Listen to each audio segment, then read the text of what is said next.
विद्यार्थियों, जेएमपीएस चैनल में आपका फिर से स्वागत है।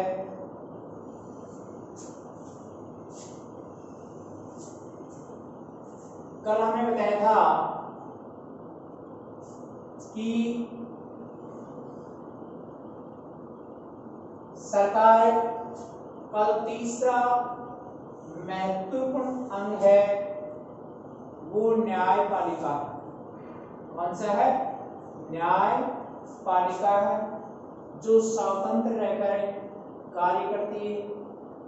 अब आप कहोगे न्यायपालिका क्या है? कि न्यायपालिका दो व्यक्तियों में जो विवाद होता है उस विवाद का समाधान करने वाली एक संस्था होती है। समाधान करने वाली एक संस्था होती है। इसलिए न्यायपालिका चाहे वो देश में दो राज्य हों, दो व्यक्ति हों, दो संस्थाएं हों, उनके बीच में यदि किसी भी प्रकार का वाद विवाद होता है उस वाद विवाद का समाधान न्यायपालिका ही करती है, जो सरकार का तीसरा महत्वपूर्ण अंग है, सबसे महत्वपूर्ण अंग है। अब आप ये बोल रहे होंगे कि सरकार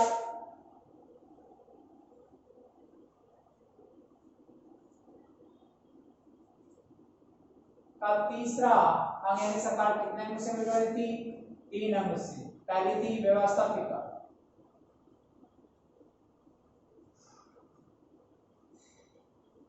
दूसरी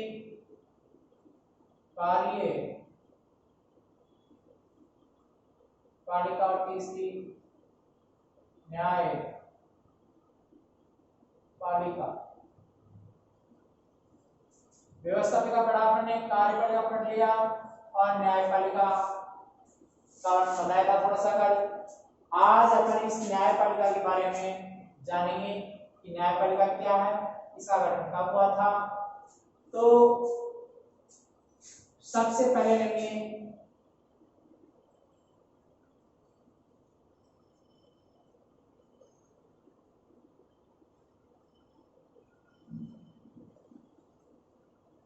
न्यायपालिका का गठन। न्यायपालिका का गठन हमारे देश में 1950 में हुआ था। न्यायपालिका का गठन हमारे देश में 1950 में हुआ था। उस समय इसमें एक मुख्य न्यायाधीश और 7 अन्य न्यायाधीश थे। एक मुख्य न्यायाधीश, 7 अन्य न्यायाधीश थे। इसका गठन किस प्रकार से किया जाता है ये बताया जाएगा आपको। उसके बाद में न्यायपालिका में की नियुक्ति किस प्रकार से की जाती है। तो आज का विद्यार्थियों, आज का अपना टॉपिक लेंगे अपन न्यायपालिका, जो सरकार का तीसरा महत्वपूर्ण अंग है। न्यायपालिका 1950 में हुआ है।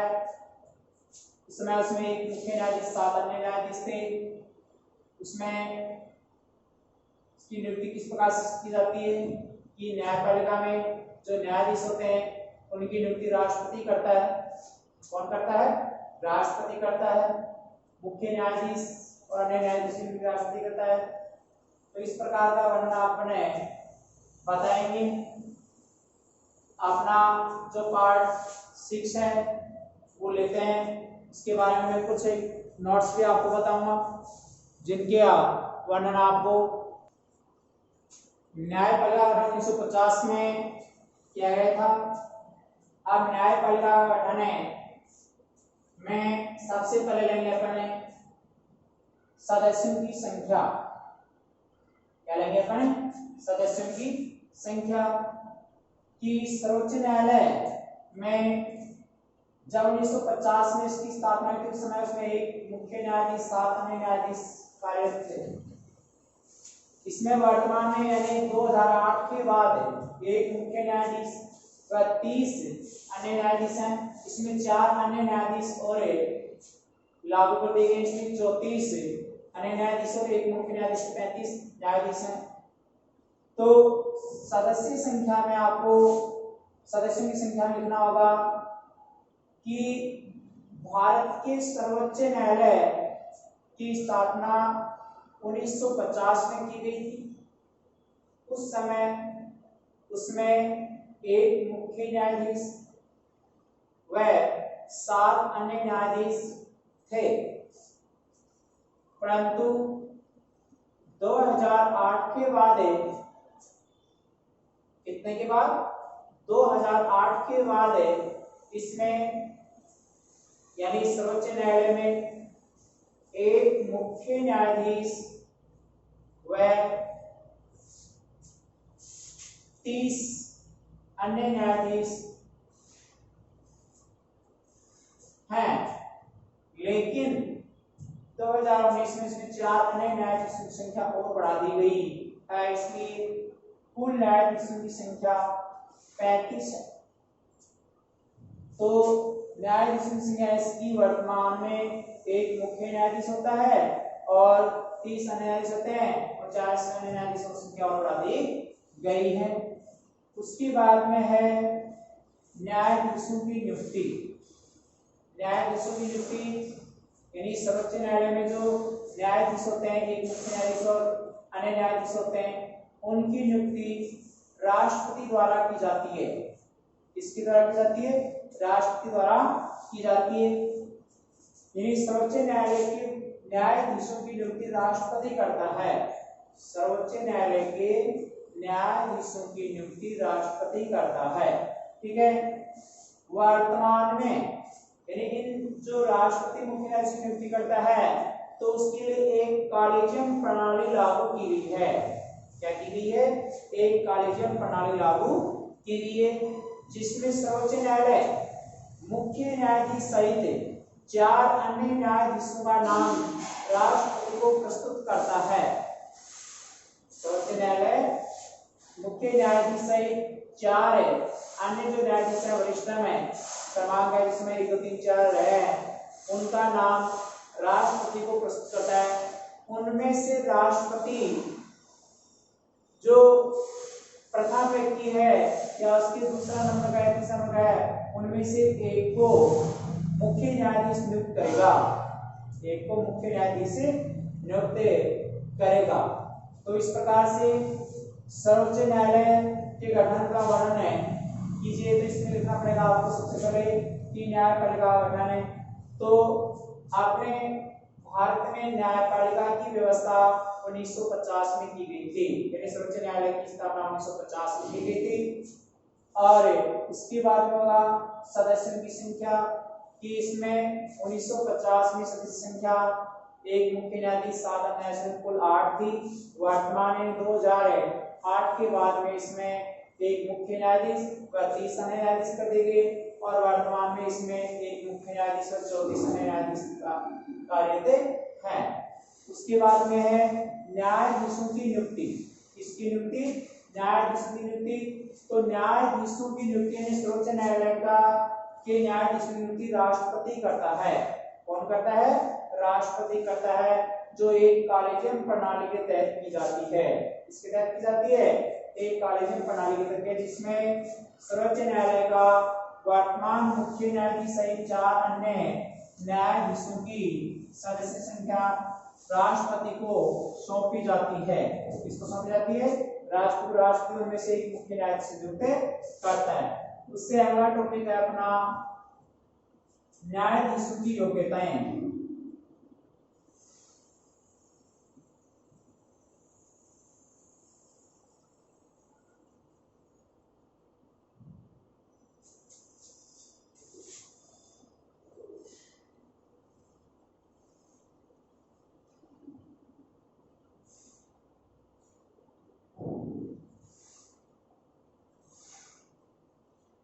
न्यायाधीशों की योग्यताएं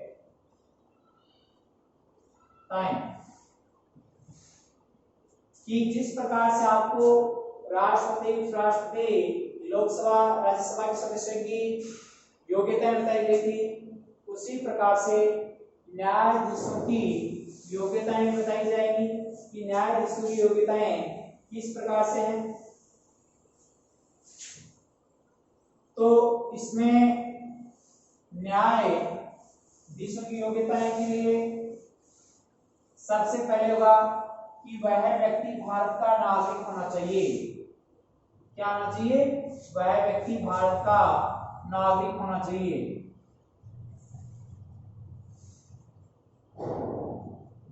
न्यायाधीशों की योग्यताएं कि वह भारत का नागरिक होना चाहिए।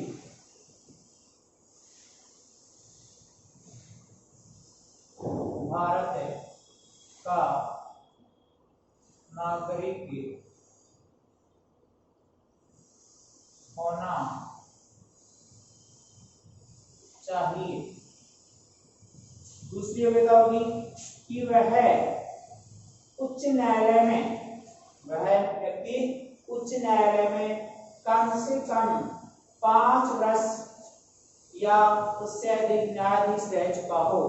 कम से कम 5 वर्ष से अधिक न्यायाधीश रह चुका हो। और तीसरी होगी कि वह व्यक्ति किसी भी उच्च न्यायालय में 10 वर्ष तक वकालत का कार्य कर चुका हो। किसी भी उच्च न्यायालय में 10 वर्ष तक वकालत का कार्य कर चुका हो। चौथी योग्यता होगी उसकी कि वह राष्ट्रपति के नजरों में विद्वान ज्ञानी व्यक्ति माना गया हो। राष्ट्रपति की नजरों में विद्वान व ज्ञानी व्यक्ति माना गया हो। न्यायाधीशों के पद की योग्यताएं कि वह व्यक्ति भारत का नागरिक होना चाहिए। वह व्यक्ति भारत का नागरिक होना चाहिए। वह किसी उच्च न्यायालय में लगातार 5 वर्ष तक न्यायाधीश रह चुका हो, मुख्य न्यायाधीश रह चुका हो। तीसरी होगी, इसको दोबारा देखना, कि वह किसी भी उच्च न्यायालय में लगातार 5 वर्ष तक मुख्य न्यायाधीश रह चुका हो। क्या रह चुका हो? मुख्य न्यायाधीश रह चुका हो। तीसरी योग्यता होगी कि वह किसी उच्च न्यायालय में कम से कम 10 वर्ष तक वकालत का कार्य कर चुका हो। कम से कम 10 वर्ष तक वकालत का कार्य कर चुका हो होना चाहिए।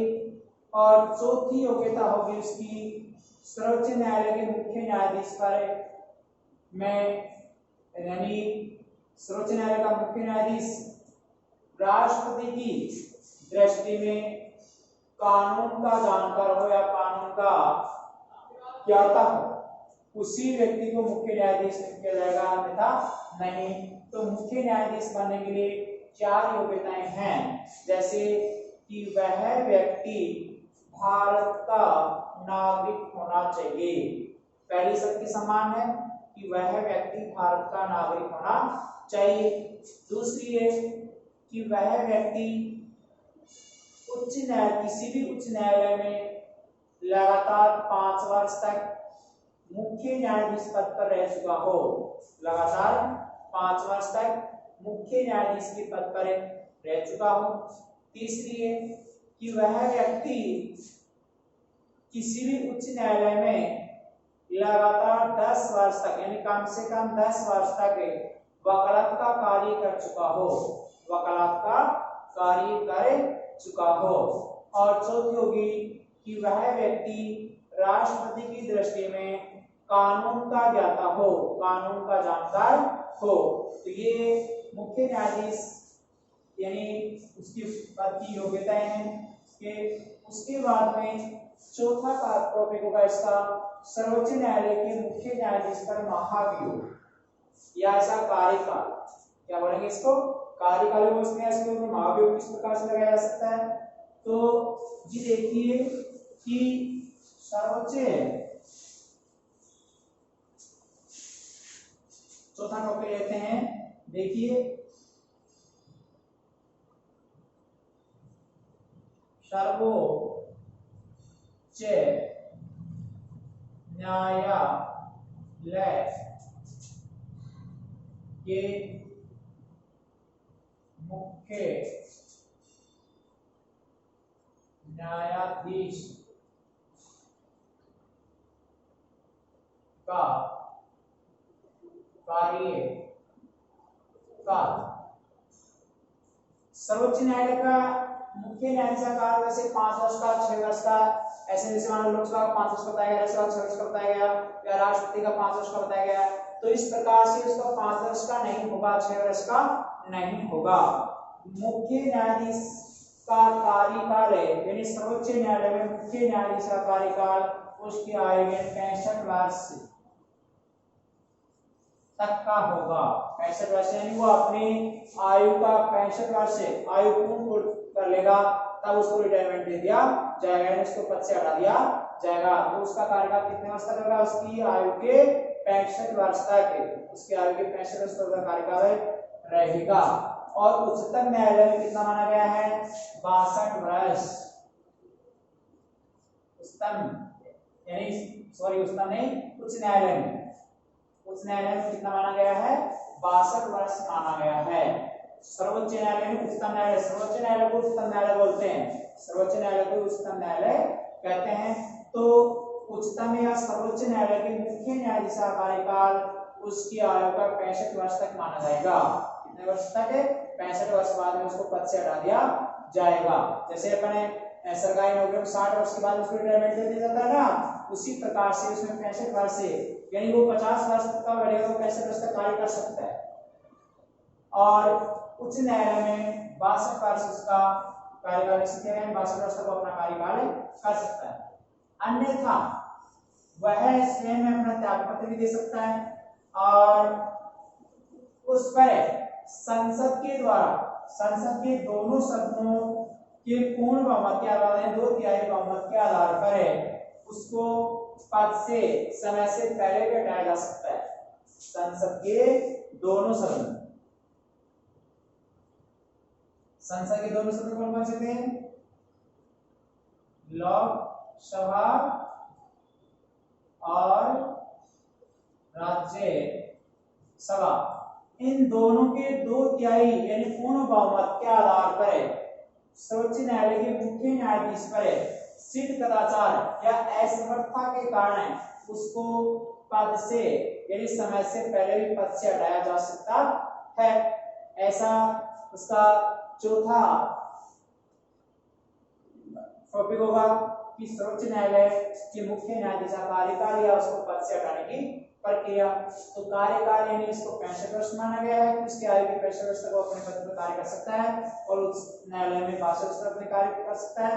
और उसको समय से पहले यानी 65 वर्ष से पहले, यानी 63 वर्ष की उम्र में या उसको 60 साल की उम्र में, तो उसको संसद के दोनों सदन यानी लोकसभा और राज्यसभा के 2/3 बहुमत के आधार पर उसको समय से पहले भी हटाया जा सकता है, सिद्ध कदाचार के आधार पर या असमर्थता के आधार पर। चाहे असमर्थता यानी योग्यता जो नहीं पाई गई हो उसमें, जैसे योग्यता बताई गई हो आपको, क्यों मान लो 10 वर्ष तक वकालत तो कर चुका है किस न्यायालय में, लेकिन वह और किसी कारण से मुख्य न्यायाधीश नहीं रह चुका हो या अन्य न्यायाधीश रह चुका हो, तो ऐसे स्थिति में कोई भी किसी भी कारण से उसको समय से पहले हटाया जा सकता है। तो उसके लिए संसद के दोनों सदनों के 2/3 पूर्ण बहुमत की आवश्यकता होती है। उसके बाद में है वेतन व भत्ते, सर्वोच्च न्यायालय के न्यायाधीशों की वेतन व भत्ते। 5वां टॉपिक होगा सर्वोच्च न्यायालय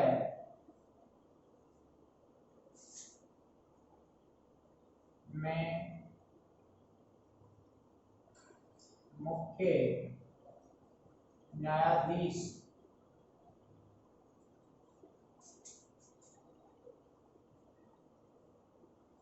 के वेतन व भत्ते, वेतन और भत्ते, यानी समय समय पर संसद के द्वारा न्यायाधीशों को वेतन व भत्ते दिए जाते हैं। यानी सर्वोच्च न्यायालय के मुख्य न्यायाधीश का वेतन व भत्ते संसद तय करती है, संसद के द्वारा आपको समय समय पर दिए जाते हैं। तो इस प्रकार से न्यायपालिका के कार्य, यानी न्यायपालिका की स्थापना, उसका गठन है, उसको सदस्य बनने की योग्यताएं और उसके बाद में सर्वोच्च न्यायालय के मुख्य न्यायाधीशों के वेतन व भत्ते। अब उसके बाद में लेंगे अपन टॉपिक उन्मुक्तियां कि सर्वोच्च न्यायालय के लिए कौन कौन सी उन्मुक्तियां होने जरूरी। उन्मुक्तियां की सर्वोच्च न्यायालय में उन्मुक्तियां दी गई थी। उन्मुक्तियों में ये कहा गया है कि सर्वोच्च न्यायालय के मुख्य न्यायाधीशों की कोई भी व्यक्ति आलोचना नहीं कर सकता है, कि सर्वोच्च न्यायालय के जो मुख्य न्यायाधीश हैं, जो फैसला करते हैं वो सही करते हैं, जो फैसला करते हैं वो क्या करते हैं, सही करते हैं। अब ये नहीं कि उसने दोष पे सजा दे दी है और ये फांसी दी, यानी जो भी फैसला कर दिया उन्होंने सत्य कर दिया, जो भी होगा वो उसका मान्य होगा, क्योंकि वो स्वतंत्र है, किसी के दबाव में कार्य नहीं करती न्यायपालिका मुख्य न्यायाधीश, इसलिए उसकी आलोचना कोई भी व्यक्ति नहीं कर सकता है, उसकी आलोचना कोई भी व्यक्ति नहीं कर सकता है। तो मुख्य में क्या लिखना होगा आपको कि सर्वोच्च न्यायालय के मुख्य न्यायाधीश की कोई भी व्यक्ति आलोचना नहीं कर सकता है, ऐसा प्रावधान न्यायपालिका में किया गया है। उसके बाद में सर्वोच्च न्यायालय का मुख्य स्थान है कि संविधान के अनुच्छेद 130 में ये निश्चित किया गया है कि सर्वोच्च न्यायालय के न्यायाधीश भारत के किसी भी क्षेत्र में वकालत नहीं कर सकते हैं। अपना इसका जो मुख्य स्थान है वो दिल्ली में है। कहाँ है? नई दिल्ली में है। अपने भारत का जो मुख्य सर्वोच्च न्यायालय है वो दिल्ली में है, उच्च न्यायालय है वो जोधपुर में है। ध्यान रखना, सर्वोच्च न्यायालय यानी उच्चतम न्यायालय तो कहाँ है? अपने देश की राजधानी, जो भारत की राजधानी क्या है? दिल्ली। उस दिल्ली में सर्वोच्च न्यायालय स्थान है उसका, यहीं स्थित है। और उच्च न्यायालय जो राज्य स्तर पर होते हैं, उच्च न्यायालय किस स्तर पर होते हैं? राज्य स्तर पर होते हैं। जैसे अपने राजस्थान का उच्च न्यायालय है जोधपुर में, इसकी दूसरी शाखा है जयपुर में। तो इस प्रकार से सर्वोच्च न्यायालय का मुख्य स्थान है भारत की राजधानी नई दिल्ली में। कहाँ है? भारत की राजधानी नई दिल्ली में। उसमें कुछ ये बातें में निश्चित की गई थी, इसके ऊपर प्रतिबंध भी लागू किया गया था कि एक बार भारत का मुख्य न्यायाधीश बनने के बाद में, जब वो व्यक्ति अपने आयु के 65 वर्ष तक कार्य कर चुका हो और उसके बाद में रिटायरमेंट हो चुका हो, त्याग दिया हो, उसके बाद में वो भारत में कहीं पर भी वकालत का कार्य नहीं कर सकता है। भारत में कहीं भी वकालत का कार्य नहीं कर सकता है। ये भी एक सर्वोच्च न्यायालय में, न्यायपालिका में न्यायाधीशों पर प्रतिबंध था कि वो व्यक्ति न्यायालय के उसमें कहीं भी वकालत का कार्य नहीं कर सकता है। अब अपन देखते हैं कि भारत के जो मुख्य न्यायाधीश हैं, आपको बताया था पहले कि उसकी वेतन भत्ते संसद तय करती है। कौन तय करती है? संसद तय करती है। लेकिन वेतन कितना, जैसे आपको पूछ लिया कि भारत के मुख्य न्यायाधीश का वेतन कितना है, भारत के मुख्य न्यायाधीश का वेतन कितना है? 2,80,000 रुपए। वर्तमान में अपने भारत के मुख्य न्यायाधीश का वेतन 2,80,000 रुपए है। कितना है? 2,80,000 रुपए है। और अन्य जो न्यायाधीश हैं उनका वेतन है 2,50,000 रुपए। कितना है? 2,50,000 रुपए अन्य न्यायाधीशों का वेतन है। अब देखेंगे कि वर्तमान में यानी जब 1950 में, जब 1950 में न्यायपालिका का गठन किया गया था, न्यायपालिका की स्थापना की गई थी। 1950 में जब न्यायपालिका की स्थापना की गई थी तो उस समय इसका जो मुख्य न्यायाधीश है, पहला मुख्य न्यायाधीश, पहला जो प्रथम है मुख्य न्यायाधीश था, वो कौन था? प्रथम मुख्य न्यायाधीश था एच जे कन्या, एच जे कन्या था, जो 1950 में बना था मुख्य न्यायाधीश एच जे कन्या था। और वर्तमान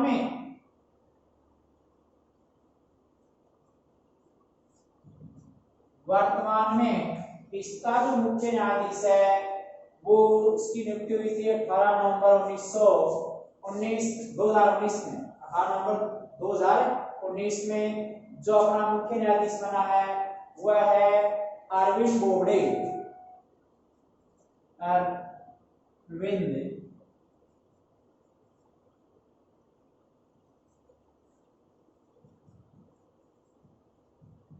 बोबड़े 18 नवंबर 2019 से अरविंद बोबड़े है और ये कितने नंबर का है? 47वां मुख्य न्यायाधीश है। कौन सा न्यायाधीश है? 47वां मुख्य न्यायाधीश है अरविंद बोबड़े, जिसका मासिक वेतन 2,80,000 रुपए है। कितना है? 2,80,000 रुपए इसका मासिक वेतन माना गया है। तो ये थे अपने न्यायपालिका, जो आपने आपको पढ़ाया गया है कि न्यायपालिका यानी सरकार का तीसरा अंग न्यायपालिका था। केंद्र सरकार में पार्ट 6 में केंद्र सरकार का तीसरा अंग लिया था अपने न्यायपालिका में इसका गठन बता दिया गया है आपको कि न्यायपालिका का गठन 1950 में हुआ था। उसके बाद में न्यायपालिका के मुख्य न्यायाधीशों की नियुक्ति कौन करता है? तो न्यायपालिका में मुख्य न्यायाधीशों की नियुक्ति राष्ट्रपति करता है, वही उनको शपथ दिलाता है। और उसके बाद में बताया गया था कि मुख्य न्यायाधीश की बनने की योग्यताएं, मुख्य न्यायाधीश बनने के लिए योग्यताएं कौन कौन सी होंगी? तो सब में एक योग्यता तो समान होती है, जो भारत का नागरिक होता है। इसमें बताई गई थी कि वह व्यक्ति भारत का नागरिक होना चाहिए, वह व्यक्ति भारत का नागरिक होना चाहिए। दूसरे है कि वह व्यक्ति किसी भी उच्च न्यायालय में कम से कम 5 वर्ष तक मुख्य न्यायाधीश रह चुका हो, कम से कम 5 वर्ष तक मुख्य न्यायाधीश रह चुका हो। और उसके बाद में कि वह व्यक्ति किसी भी उच्च न्यायालय में कम से कम 10 वर्ष तक वकालत का कार्य कर चुका हो, कम से कम 10 वर्ष तक वकालत का कार्य कर चुका हो। तो ये उसकी, और वह राष्ट्रपति की दृष्टि में यानी राष्ट्रपति की नजरों में वह व्यक्ति ज्ञाता हो, जानकार, कानूनों का ज्ञाता हो। इसका ज्ञाता हो? कानूनों का ज्ञाता हो। उसके बाद में उसकी लिखाई गई थी आपको कि योग्यताओं के बाद में नियुक्ति होगी इसकी। उसके बाद में है कि उसका कार्यकाल क्या है? उसका कार्यकाल कि मुख्य न्यायाधीश का कार्यकाल कोई 5 वर्ष या 6 वर्ष नहीं होता है। उसके कार्यकाल आपको बताया गया था कि उसकी आयु की 65 वर्ष तक। कितने वर्ष तक है?